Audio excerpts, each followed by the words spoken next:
So in this chapter, which is going to be kind of a shorter one for us, we're going to introduce you to a very special kind of looping. It's called recursion. Looping where a function calls itself, which you can actually do. So this would be an example, and this example would be an endless loop, just like you can inadvertently get into in a while loop or a for loop if you do them incorrectly.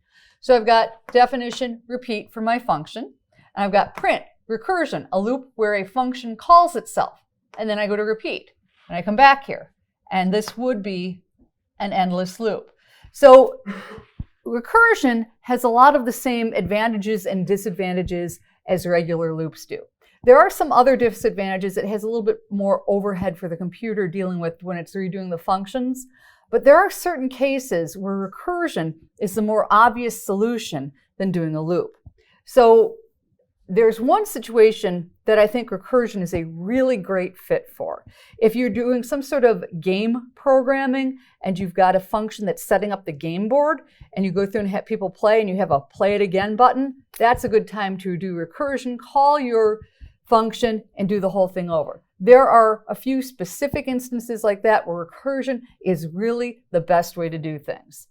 Other than that, I tend to prefer and use while or for loops probably 90 to 95% of the time. But you will run into occasions where recursion comes up as the easiest way to reset what you're doing to start over and do things like that.